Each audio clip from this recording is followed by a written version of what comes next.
George Whitefield escribió lo siguiente acerca del puritanismo. Ellos fueron ardientes y brillantes lumbreras. Una vez echados fuera por el edicto de Bartolomé, habiéndoseles quitado de sus respectivos cargos para predicar, fueron a las cavernas y a los campos, en las avenidas y en las entradas a las villas. De una manera muy especial, ellos escribieron y predicaron, como hombres que tienen autoridad, aunque muertos hablan por sus escritos. La más verdadera y vital religión que ha sido avivada en casa o fuera de ella, los buenos y antiguos escritos puritanos y los autores del mismo sentir que vivieron y murieron en la Iglesia de Inglaterra han tenido la más grande influencia. La verdad es que es imposible hablar de lo que hoy es la Iglesia sin hablar de lo que es el puritanismo. Aunque hoy existen ramas filosóficas en la Iglesia de Cristo, cada vez que una de ellas se desprendió de la raíz, se estaba al mismo tiempo desprendiendo del puritanismo. En el pasado siglo XIX surgió una corriente de pensamiento muy diferente a la que había reinado durante los 18 siglos anteriores. El calvinismo se comenzó a ver como un punto de vista anticuado, una interpretación de la Biblia que había pasado de moda.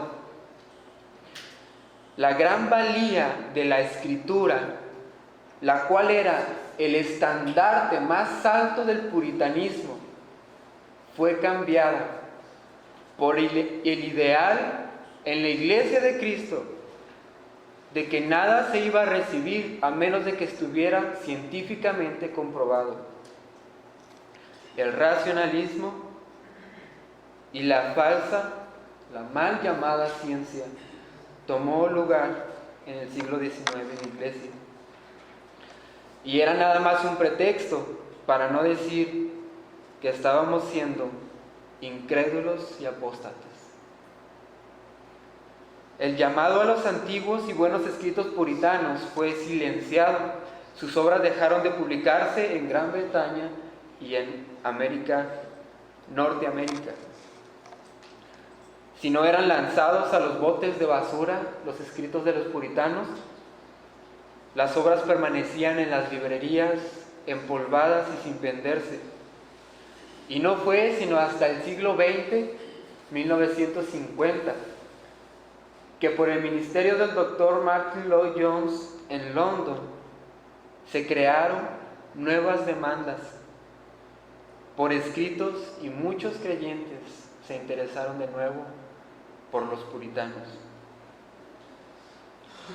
Seguramente hoy tenemos un gran interés porque líderes actuales de la Iglesia les citan con mucha frecuencia. Creo que no es necesario mencionar cuáles son estos hombres, porque conocemos y les mencionamos continuamente siempre que tenemos oportunidad. ¿Qué y quiénes fueron los puritanos? El término puritano fue usado por primera vez en 1560 en el reinado de la reina Elizabeth para dirigirse a los protestantes, que si bien recuerdan fue la primera vez protestante que se le llamó durante los años de Martín Lutero. Protestantes ingleses que consideraban que las reformas eclesiásticas en la Iglesia de Inglaterra estaban incompletas e insistieron en una más profunda purificación de esta Iglesia. Las tesis, las propuestas a las que Lutero había llamado a sus compatriotas de la Iglesia a debatir sobre ellas se habían esparcido por toda esa área.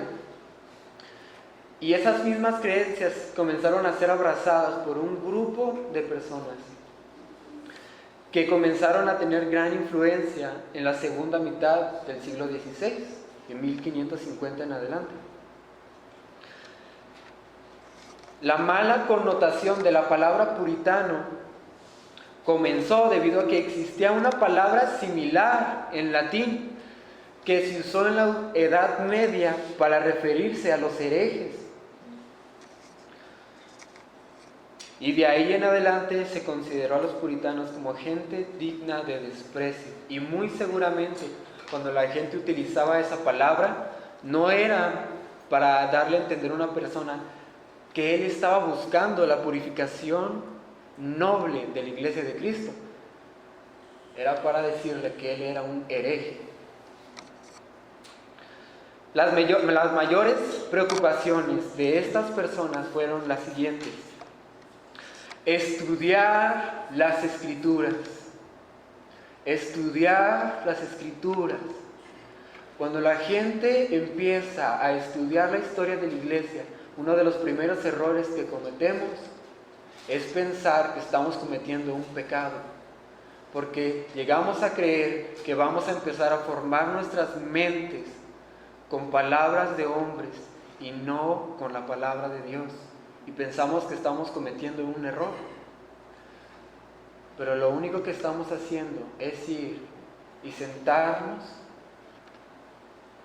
en el suelo, enfrente de un hombre que está en una silla de cabello canoso, de 60 años, para escuchar las reflexiones de toda su vida acerca de Cristo, acerca de Dios, acerca de la iglesia, del orden, de los ancianos, de los diáconos, de cómo debe comportarse una mujer en la iglesia, de cómo debe ser el trato de un hombre hacia una señorita en la iglesia y fuera de ella, y qué hay respecto a las autoridades civiles y las de la casa. Eso es lo que estamos haciendo. Y no es lo mismo que procuramos hacer cuando le preguntamos por consejo a nuestros padres. Es exactamente lo mismo. Ellos basaron toda su vida estudiando la Escritura. Estudiar las Escrituras, anotar los hallazgos y aplicarlos a todas las áreas de la vida.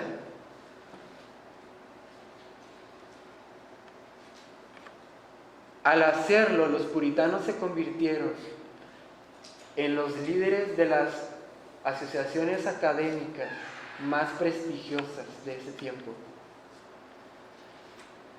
Y cuando uno visitaba una villa, ya en el Nuevo Mundo, que luego es lo que hoy es Estados Unidos, cuando uno visitaba las villas de los puritanos y las comparaba con las aldeas y los grupos que no eran puritanos, encontraba un alto índice en los que no eran puritanos de analfabetismo, y encontraba que en las aldeas de los puritanos había un índice promedio de 70 a 75% que todas las personas sabían leer y estudiaban sus Biblias. Bueno, Juan, entonces, nomás recapitulando, me parece excelente, es algo que yo también sé, ¿no? Pero recapitulando, hoy en día tenemos una connotación equivocada acerca de cuando nos dicen este es un puritano. Hoy lo vemos así, pero originalmente no fue así.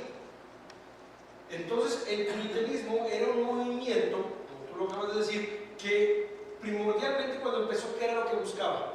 Purificar la iglesia, porque todavía tenía muchas costumbres del catolicismo, ¿te acuerdas? ¿Sí? Y luego, también en lo que acabas de decir, otra característica de los puritanos, de las más importantes definitivamente, es que quisieron volver nuevamente a las raíces bíblicas completamente, ¿sí? Es decir, lo que era bíblico, lo que no era bíblico podía ser opcional o definitivamente equivocado, pero quisieron volver a lo que era la raíz completamente bíblica. Y por lo tanto también saber que a partir de ahí el hombre podía empezar a crecer y ser libre. Por lo tanto, de las mejores instituciones eran los puritanos, los que las guiaban, ¿sí? ¿Como qué universidades te acuerdas? Estaba Cambridge, Harvard, Oxford. ¿Sí? Esas universidades empezaron siendo cristianas, y no solamente cristianas, sino puritanas, ¿sí? Nada más que hoy, ¿cómo vamos a ser puritanos? O sea, lo vemos equivocado y hasta pensamos que está mal, y por eso hoy las iglesias estamos como estamos, ¿o no? Adelante, perdóname que te haya interrumpido. Así es. Precisamente estaban tan dedicados al estudio de la Escritura que eso fue lo que les motivó a la promoción de universidades. Y fue donde se crearon precisamente las que acabamos de mencionar, con la finalidad principal de que el Dios único y verdadero fuera conocido. Y conforme pasaron los años y cambiaron la docencia de las universidades, se hizo a un lado los principios sobre los cuales se habían creado esas universidades. Y hoy ya no aceptan a Dios en esos lugares. Es una tragedia que donde comenzó, por ejemplo, la Reforma y se desarrolló el puritanismo, sea hoy el día en el que el cristianismo tenga el menor porcentaje de presencia en el mundo. También el carácter trinitario de la teología. Esto es algo que era defendido por los puritanos. Nunca cesaron de predicar la electiva gracia de Dios junto a la obra sacrificial de Cristo en la cruz y la aplicación de esa obra al alma de las personas por el Espíritu de Dios. Ellos veían la obra de la salvación como una obra trinitaria y no se atrevían a despegar a una persona de la Trinidad de la otra. Creían que la iglesia también tenía un significado especial al reunirse, relacionado íntimamente con Cristo. Por esa razón, su adoración no trataba principalmente de lo que sucedía un día en especial, sino que su adoración era el cuidado de obrar conforme a la fe que profesaban en el cuerpo de la confesión que tenían. Las confesiones bíblicas, las confesiones históricas, por ejemplo, una confesión bautista de fe, toda su vida se concentraba, como lo vimos en el primer punto, en aplicar lo que conocían. Y ellos sabían que adorar a Dios era más que entonar las cuerdas vocales, que era una vida de obediencia a aquello que con sus bocas profesaban creer. ¿No es eso lo que la Biblia enseña? Así es. Se dieron a la predicación, la reforma de la iglesia y a la comunión con ella. Más adelante vamos a ver a William Perkins, que estaba tan interesado en las almas de los hombres, que él, estando enseñando, observó a un prisionero, porque en aquel tiempo había una cárcel en Cambridge, que estaba intentando subir a las gradas para escuchar la predicación, y cuando lo vio, le dijo: «Oh, hombre, ¿cuál es tu problema? ¿Acaso temes morir?». Y él le dijo: «No temo morir tanto como temo lo que sigue después de la muerte». Y le dijo: «Ven y probarás qué es lo que la gracia de Dios puede hacer por ti». Y cuando él vino, no se quedó como hoy muchos hacen, parados, desde un púlpito, arrojando palabras, intentando mover los sentimientos de alguien. Él bajó, lo tomó de la mano y se arrodilló con él y oró. Y su oración fue tan propia que hizo llorar al prisionero y lo convenció de que era un pecador. Eran hombres que estaban dedicados a la comunión con la iglesia.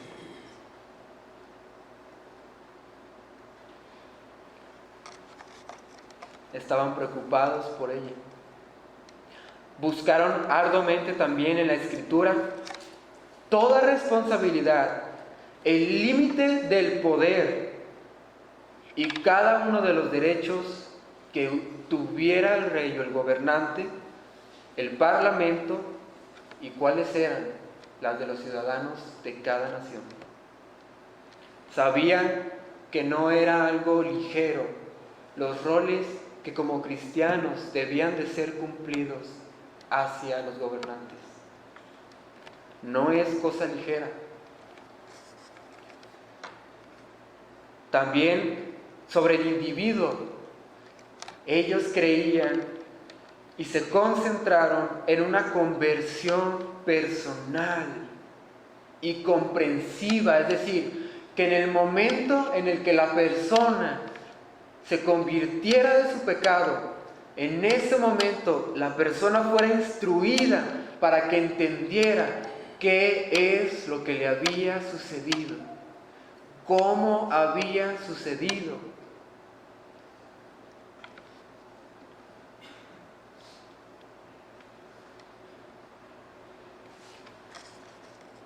Y es muy lamentable que hoy una de las últimas cosas que un cristiano llega a escuchar es la explicación de su salvación. Y se cree que explicarle la salvación a una persona es de las cosas más complicadas, más extensas y profundas, y que no puedes hacerlo a menos de que él tenga años en el Evangelio, que es el último peldaño de la cadena de la madurez cristiana. Y no es así. Es el primero y es el segundo y es el último. Siempre. Imaginen lo que hoy seríamos si en el momento en el que nos convirtió Dios a Él, alguien nos hubiera dicho, al menos dentro del primer año, ¿qué sucedió?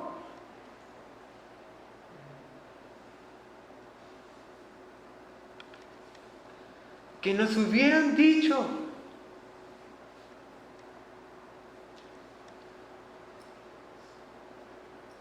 eres el hombre o la mujer que ha recibido la cosa más preciosa y no tienes idea. Ven, vamos a hablar. Hubiera sido increíble. Creían que nadie podía ver el reino de Dios a menos de que naciera de nuevo. Exactamente como la Biblia lo enseña. Y creían, junto a Santiago, que la fe sin obras estaba muerta. Y que por tanto desarrollaron a partir de la Escritura una descripción cuidadosa y detallada de cómo debería ser la vida del cristiano en todas las esferas de la vida. A eso se le llama casuistridad puritana. Y hoy ya lo llamamos ética cristiana. Pero la ética que hoy tenemos, la que hoy se estudia en los seminarios, provino en gran porcentaje de lo que ellos desarrollaron. En pocas palabras, ellos moldearon sus vidas con la Escritura, ellos casaron aunque no estaban jamás divorciadas, la doctrina y la práctica. Se concentraron en Cristo. Ellos nos muestran cómo manejar los problemas de la vida cristiana. Aprendemos también a cómo vivir en medio de dos mundos. Y aprendemos también qué es ser verdaderamente espiritual. No, ellos les dirían, no es gritar, no es rasgar la voz mientras predicas, no es dar vueltas o tirarte en el suelo, no es poner a tu esposa a enseñar en el culto público el domingo. No, ellos te dirían, dime quién eres en la casa, dime quién es, cómo son tus hijos, dime cómo está tu esposa, dime cómo estás cumpliendo tus deberes con ella para suplir sus necesidades y te diré si eres un hombre nacido de nuevo o no. Y el primero del que quisiera hablar, rápidamente era necesario decir estas cosas, porque creo que al decirlas les estaremos motivando a que ustedes busquen quiénes son estos hombres. 2. William Perkins y William Ames. El primero, Perkins, nació en 1558, de Thomas y Hannah Perkins, en la villa de Marston Haven, Burlington. Estas cosas están en el otro continente. Siendo joven, curiosamente, y tal vez muchos se identifiquen, fue indulgente en el ocio, en profanar todo lo que fuera sagrado, y fue un alcohólico. En 1577 entró en el colegio de Cambridge como pensionado. Terminó una licenciatura en 1581 y una maestría en 1584. Como estudiante, Perkins se convirtió estando en una escuela cristiana. No es como hoy, no es la escuela cristiana de hoy. Pero estando en aquella escuela se convirtió, y probablemente se convirtió porque en una ocasión, mientras él iba caminando, escuchó a una mujer que estaba hablando sobre él, y lo que la mujer le dijo a su hijo para referirse a Perkins fue el bebedor Perkins. Y eso le causó tanta humillación a este hombre, y se sintió tan mal consigo mismo, que teniendo la educación de que existe un Dios y que ha enviado a un Salvador para perdonar los pecados de hombres como él, inmediatamente al sentirse así de humillado, corrió a Cristo.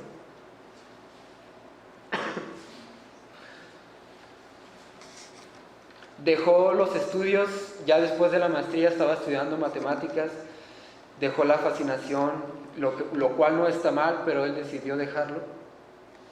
Dejó su fascinación con la magia oscura y el oscurantismo, el ocultismo, y en cambio lo sustituyó con la teología. En este caso, ahora era un estudio personal y apasionado por Dios. Cambridge en esos días era el centro dirigente del puritanismo. Era la cabeza que estaba dirigiendo todo el movimiento. Una de las más grandes influencias en Perkins fue su compañero, se apellidaba Ramos, Peter Ramos. Y él creía, habiendo sido estudioso de los escritos de Aristóteles, él creía que lo que Aristóteles había escrito era tan complejo que era vano. Y lo que él deseaba era traducir esas cosas a un lenguaje que pudiera ser entendible. Y cuando Perkins vio la visión que Ramos tenía, él lo tradujo a la teología. Y en lugar de dedicarse al estudio teórico de Dios, se enfrascó en hacerlo práctico en las vidas de sus estudiantes, porque luego fue llamado a ser maestro. Desde 1584 hasta su muerte sirvió como maestro, y así también actuó como tutor de estudiantes, guía, guarda de finanzas, de morales y ejemplo en el comportamiento para el cuerpo estudiantil. Perkins tenía la habilidad de alcanzar a las personas comunes con una predicación directa pero llena de teología. Fue pionero en la casuistridad puritana, el arte de lidiar con casos de conciencia por autoexaminación y por escrutinio bíblico. Muchos prisioneros de la cárcel se convirtieron al escuchar sus sermones, porque cuando él decía "malditos", se escuchaba un eco en la sala donde él predicaba, y quienes más se sentían malditos eran los prisioneros. De entre ellos estaba el prisionero que les expliqué ahora, hace un momento. Seguido a él, William Ames, que nació en 1576 en Suffolk, Inglaterra. Era entonces, habían pasado cerca de 20 años después del nacimiento de Perkins, nació Ames. Entonces, Suffolk era centro de un robusto movimiento puritano. Su padre, William, era de simpatía puritana, y su madre, Johan, era conocida de las familias que luego vamos a ver fueron a colonizar el Nuevo Mundo que hoy es Estados Unidos, y que plantaron la colonia de Plymouth.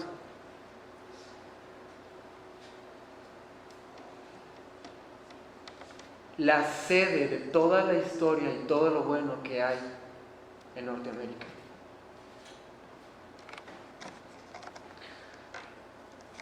El tío de Ames lo crió debido a que sus padres murieron cuando él era joven. Y su tío no se contuvo en pagar los extensos precios de su educación. Así que lo envió en 1594, ¿a dónde creen? A Cambridge. Ese lugar ya era un caos, porque Perkins había estado invadiendo todo el ambiente de puritanismo. Eso estaba planeado. Su abuelo, su tío quería que Ames fuera impactado por el puritanismo de Cambridge.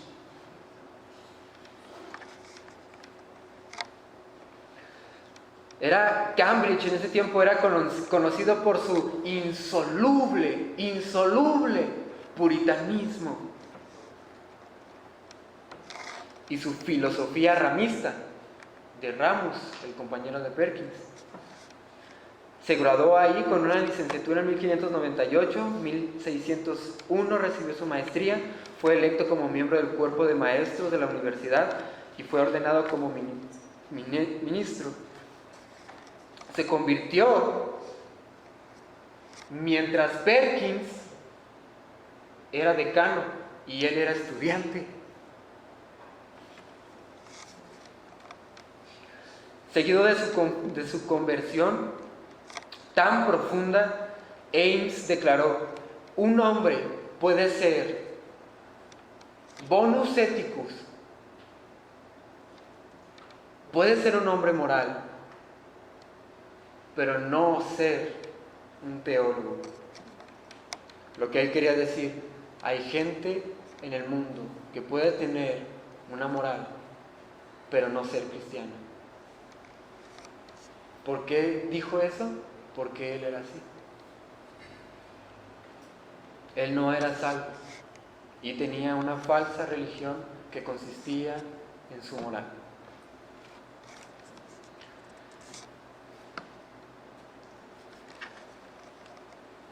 Se convirtió en la mente o la moral del colegio, pero esta posición le duró poco, debido a que el rey James, de donde viene la Biblia tan famosa, King James Version, no es porque James haya sido un buen rey, es porque se publicó una Biblia en el tiempo en el que este rey estaba reinando. Pues este rey publicó un edicto en 1604 en contra de predicar cualquier cosa contra la iglesia de Inglaterra. en los campus universitarios. Y en diciembre 21 de 1609, pues ¿quién creen que predicó algo en contra de la Iglesia de Inglaterra? William Ames. Predicó un sermón, no en cualquier día, sino en la festividad más esperada de la Universidad de Cambridge. Y aprovechó ese día porque el cuerpo de maestros, los docentes, había crecido tanto que era la oportunidad perfecta para tener al cuerpo estudiantil y al de docentes unidos para que escucharan el sermón. Y predicó en contra de la corrupción y la obesidad de la Iglesia de Inglaterra. Tanto así fue que sus propios compañeros de trabajo, los maestros, lo tomaron en custodia y lo suspendieron de sus labores, de sus grados académicos y de sus roles eclesiásticos. No podía ejercer en una congregación como ministro y no podía ejercer como maestro en ninguna universidad. Permaneció en exilio en los Países Bajos, conocidos como Netherlands. Ames fue empleado de 1611 a 1619 como pastor de fuerzas militares de Inglaterra en la sede de Netherlands, los Países Bajos. Fue ministro de las tropas y sus familias y escribió 4 libros contra el arminianismo. Su habilidad para ser un teólogo sistemático le ganó gran reputación, tanto así que fue llamado el Agustín de Holanda. Increíble. Y el mazo contra los arminianos. Debido a su experiencia, se reunió un sínodo para derrocar finalmente la doctrina de Arminio, el cual dice que hay un bien en cada persona, que no nacemos totalmente corruptos, pero eso no lo enseña la Biblia.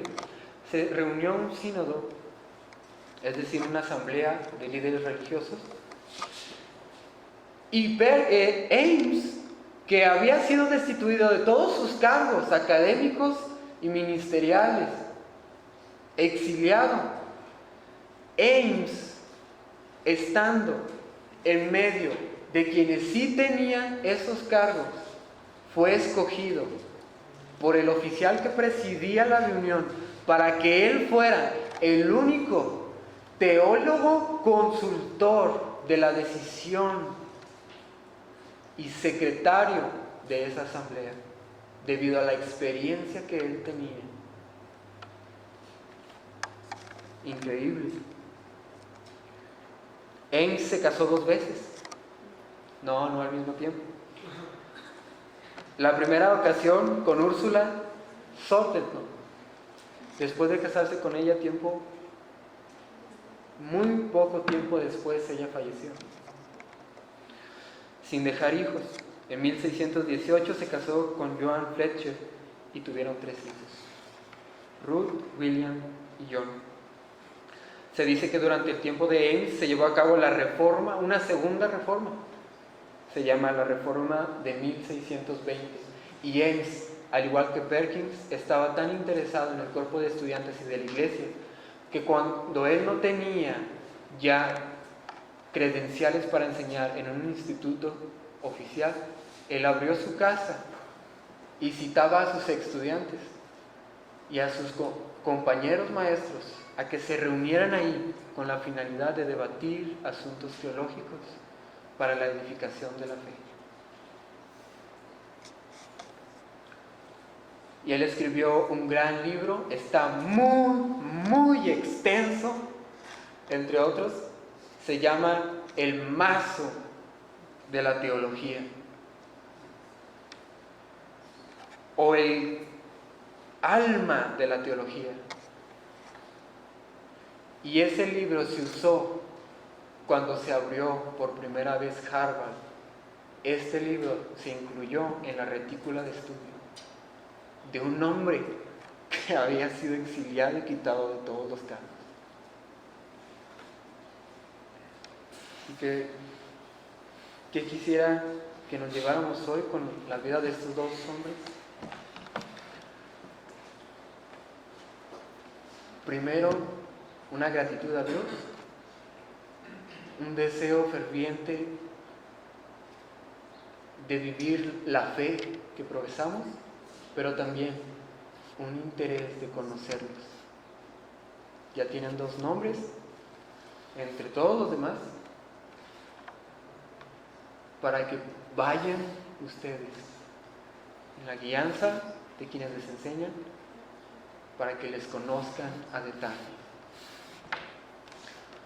Posiblemente la búsqueda que ustedes hagan resulte en unos 2 o 3 años en una biblioteca Maranata. Así que Dios les bendiga.